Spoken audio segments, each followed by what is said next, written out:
Okay. Well, Marc, what can I say? November the 22nd, Epsom Downs Racecourse in Surrey. You're going to be facing Dave Choppin for the European title. And I've got to say, when somebody said to me, Marc Dennis, Dave Choppin, are you sure? I said, 100%. I said, for one reason and one reason alone. This is a fight that is going to generate a massive amount of interest. This is a fight that's going to generate a lot of debate, especially with the run of form Dave Choppin's in. But I've got to say, you're doing it to come back, to prove a point, to obviously cement your legacy, but also for an incredibly good cause as well. You're going to be raising money for Great Ormond Street Hospital, which I know is super important to you, to the gym, and helping out. So I think we should just dive straight in. Sure. And I'm going to ask you the question that a lot of people have asked me. Dave Choppin, did you ever see this fight happening? Nah, not even. It's hard, isn't it? Because obviously he's probably guessing and hoping of my inactivities. Probably he's going to catch me off guard or something like that. But no, if you'd have told me any time in my whole tenure of boxing I'd fight Dave Choppin, probably not. But he's 5 wins out of 6. He's got a good run. He's had a couple of stoppages, had a couple of upsets. So he's probably got a whole, heap of confidence that he's probably thinking, yeah, I can do this and I can do that. But he's literally in a win-win position, the way I see it. If he wins, it's great. If he loses, or you lost against someone who's obviously better than you. So, but that aside, it's for a cause. Great Ormond Street. The cause for Great Ormond Street is massive to me. I'm trying to raise a bit of awareness that there are parts of the communities that just don't get a look in. So the funds being raised are going to be towards that. It's for a very specific part of Great Ormond Street. So it's the cancer cell and blood wards, where these kids can't actually just have normal choice. There's no real budget for that department, so all the funds are going towards that. And behind that, I can obviously bring a load of people together, which I always do when I fight. 4 tables are sold already, a gold table. So I know you're gonna probably say I can't have no more than 6 or something, but we'll come to that when we get to it. But I think what happens when I fight is it brings a lot of people together, regardless. And now we've got a charity that I'm very, very passionate about, that we can add to it. Then it just makes the event and the night even more special. I think you're right, and I think when you've got a higher purpose, that something that sort of is bigger than just you fighting and winning a title on this show. It brings a whole new dimension, a whole new layer to this fight, which is obviously, when you're in training, when you're focused, you're obviously looking at Dave Choppin, you're looking at the European title, but you're also looking at the bigger picture, and that is raising awareness, bringing people together, and really making a sort of a huge sort of fundraiser for this, which is great because, boxing has the power to do that, not just sort of, as a sport, but just bringing people together, and I think it's going to be an important aspect for you, for the show, and it brings a different dimension to it. So, yeah, you mentioned there. I'll go between talking about the charity and talking about the fight and different aspects of it, but I wanted to touch on the fact, like you say, Dave Choppin, on a run of form that few would possibly believe. I've renamed him the Cinderella Man. He used to have the ring moniker Ain't Stopping because he just was relentless and that was his style. But the Cinderella Man, for the fact that at his age, and you're both similar ages, I think you're older than Dave, but for Dave Choppin, won the regional title. He then won the national title in a fight that most people didn't give him a hope of, against Billy Heron. He then went in against Kashif Chowdhury. Now, for me, again, the same thoughts when that fight was made are the same thoughts I have with yourself. Dave Choppin's fighting somebody who is leagues above him, who shouldn't really be in the ring with Dave. And I was kind of worried when I made that fight. It was a natural fight to make given the sort of Dave's progress, but I thought, Kashif Chowdhury, too big a step for Dave Choppin, and he proved everybody wrong. He beat Kashif Chowdhury. It was a very, very close fight, and he just sort of had this belief that he was going to come out on top. So, again, as we enter this one against yourself, I mean, in the build-up to this, I looked back through the Queensberry Boxing League archives. I looked at some of the fights that you had against the likes of Chris Brill, that night at the Troxy against Mariusz Bosman, winning the national title there. The fight against Stefan Hughes last time out in Quest. And I'm thinking to myself, again, this is another huge step up. You're undefeated. You've never tasted defeat. You've had some unbelievable performances. You were kind of like the standard bearer of the heavyweight division in Queensbury Boxing League before that sort of finished. Yeah. And you've come into the scene every time you stepped through the ropes. Every single time you found a way to win. And like you say, maybe Dave Choppin, or maybe a lot of people would say, well, you know, Marc's been inactive. He's not really been on a run of form like Dave Choppin. And now we kind of look at this and we say, well, this is a fight that I've seen the pictures on social media of yourself looking in phenomenal shape already. And I'd have to say, you know, it's maybe, like you say, Dave Choppin, maybe he's overlooking you. And I know he wants to fight you. And the call out was done out of him saying to me, I just want to fight Marc Dennis because he's seen as the best, you know, and I want to be the best. So I suppose it's a compliment. Yeah. Definitely a compliment, but for you, would you kind of look at it and go, in your mind, this is just, I can't lose? There's always a chance, isn't there? But let's have it right. You know, everyone can. You know, his performances have been good, and I'm sure he's got a lot of motivation. But it's not the same when you're in there. You know, it's not the same, and I think he'll know that from round one. I'm sure he's going to bring it. He's going to be fit. He's going to be game. But all that.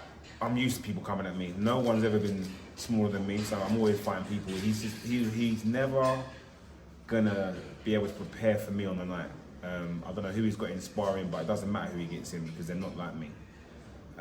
But that being said, it is heavyweight. They're big boys. They can all bang a little bit. So I'm taking my training seriously. As I said, I'm in shape already. All I can be is all that can happen now is I get in better shape, which is worrying for him because arguably the Stephen Hughes fight, I done all right, but I wasn't at my top. You know, the shape I'm in now is better than when I was on fight night with Hughes, and everyone saw what I've done to him. So, you know, Dave Choppin is obviously chancing his luck. He's got nothing, as I say, he's got nothing to lose, but I've got everything to gain in terms of the funds that will be raised for charity. Another belt that I'm going to be more than happy to take and present to the hospital and show the kids that, you know, that was done for them, which is a massive motivation for me. And as I say, bringing people together is what I do. You know, the gym, the Listen Diet Boxing Academy as a whole brings people together. So for one night only, because I'm 40 in December, you know, next year it will be either Liam or it'll be Kai or maybe my colleague Jimmy will be fighting, because this course is going to be a yearly course. I don't think we can just do this course once and, you know, the issues and the concerns are going to go away. It has to be a continued awareness of helping these kids. But, you know, Dave Choppin, I'm sure he's going to bring a lot of people, which is fantastic. I'm going to bring a lot of people. We're going to have a great night. He will walk away losing, but feel like he's won, and I'll walk away winning, and that's all I'm used to doing, so that's what's going to happen. I'm looking around the gym here, and like I say, there's pictures on the wall here, you with your brothers, you with some of the other fighters that, you know, have been in the Quest competition, you know, before they've either gone on to professional boxing or other things. And as I say, it's a winning mentality here. Last time out we saw Ronnie Chisholm claim the European title in an amazing performance. You know, your brother Simeon has won titles, national, regional titles in the competition, Liam Dyer. So the gym has that knack of breeding winners and breeding champions. So that comes from the top down. So it's from the top, it's from me and Liam down. So everyone that's affiliated with the gym that runs it, that comes here, they know the ethos is to win. We don't really, you know, I've never lost, so I don't know what that feels like. So I hope to continue that feeling. And the people that I fought, even if you go back and look at them, I mean, you know, Stephen Hughes, former pro, you know, Marius, I mean, in his auditions, his trials, he was knocking people out in sparring. Couldn't land a glove on me. But, you know, it's boxing at the end of the day. I'm excited. I'm really excited for it. I think it's going to be an amazing show, amazing event, and for a great cause. It's going to be a phenomenal atmosphere. I say Epsom is a cauldron. You've been there, you know, you fought Hughes. My favourite venue. So it's great. It's happening there. I don't know, something about Epsom that's just, it's miles away. Don't get me wrong, but once you're there and you soak up the atmosphere and you're in there, it is for me the best venue that I've fought at. So I'm looking forward to it.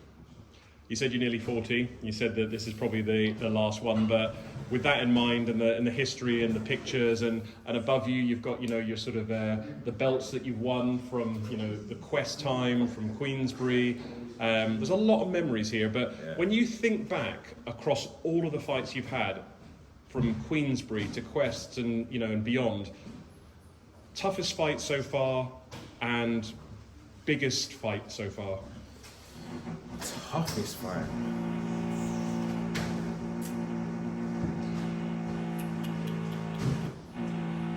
I think the toughest fight was probably Chris Brill, because he was so rangy that we want to engage.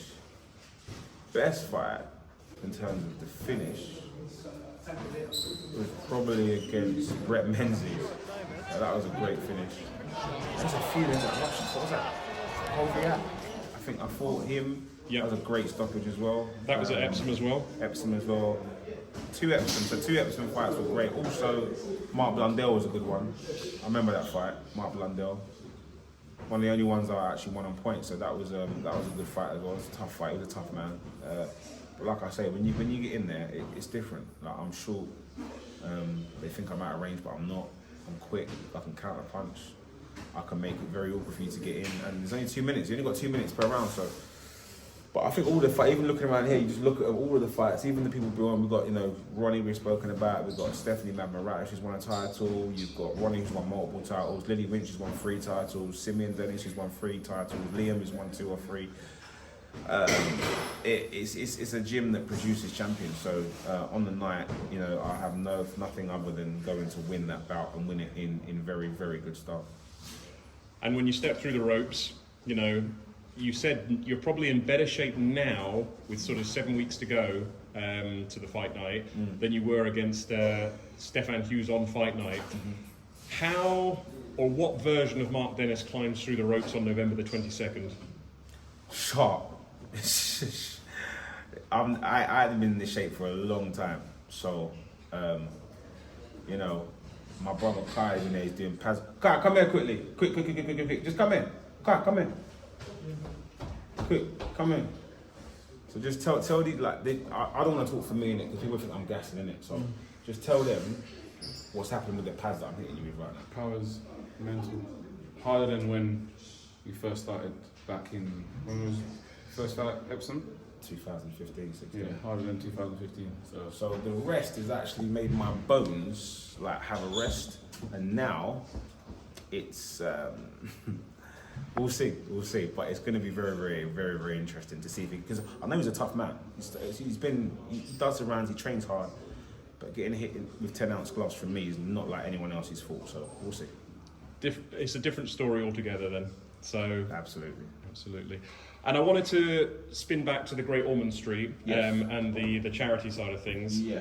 So obviously I know that there's a Just Giving page set up. Yeah. I know that they can access that through the link in your Instagram bio. That's correct, yeah. So how do people, what are the ways that people can sort of get involved and get on board? So we've got the Just Giving page, which is there.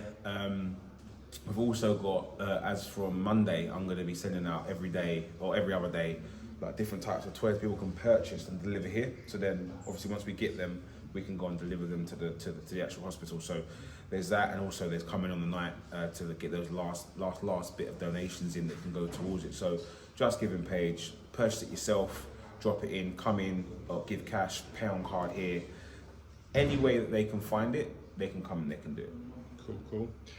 And finally, I mean, there's a lot of training to do. There's a lot of sort of blood, sweat, and tears to go through before we get to fight night. But like I say, the cause, the mission, the purpose is so much more this time. Yeah. But for you to win the European title, to beat Dave Choppin, to come back to the gym with that blue belt, and everybody seems to love the blue belt, and be crowned European champion, it doesn't really get any sweeter. No, I mean, at my age to do that, after everything that I've done, actually the Troxy was a sick fight as well, That atmosphere was crazy. To win that belt would be great. I mean, it's great that the league have introduced a belt of that type of magnitude of level. Is Dave Choppin on that level? Absolutely not. Is he there to win it? Absolutely. Does he deserve to be there? Yeah. But the levels will be shown on the day. He's not on my level, and I hope he has a good training camp and he trains hard. But on fight night, I'm coming to win and win in very, very good fashion. And I think I like to do this because, you know, it just makes it a little bit spicier for the league's fans, for Dave's fans, for your fans. But I want you to kind of look into the camera, and if I was Dave Choppin, why? If I was Dave Choppin, I want you to tell me why I shouldn't be fighting you. If you shouldn't be fighting me if you care about your health. Now, Dave, you're a good man, but calling me out, I don't know if it's a bit of confidence from your last fight. These things happen, but as the days go on, just keep that same energy, keep that same mindset, because as we get closer and closer, it's going to feel very different. And when that bell goes, there's that thing that goes, you know, there's a lot of videos at the moment, there's a little caption that goes, you done fucked up, right? And that's exactly how you're going to feel when you go in there. But you're going to give it a go, and listen, in the prosperity of charity, I'll make it nice and easy for you. Well, there you go. It is the main event, Fearless, Saturday, November the 22nd at the Epsom Downs Racecourse in Surrey. Marc Dennis from Dennis and Dyer will be taking on White Dog's Dave. I'm calling him the Cinderella Man, Choppin. It's the main event. It's He's going to lose more than the shoe. It's bragging rights. It's everything and more. And it's going to be an unbelievable night of boxing. So, Mark, it's been a pleasure talking to you. Thank you. It's been a pleasure sort of going down sort of memory lane with all of the pictures, the belts, etc., etc. Yeah. But I know come November the 22nd, the fans are in for something special.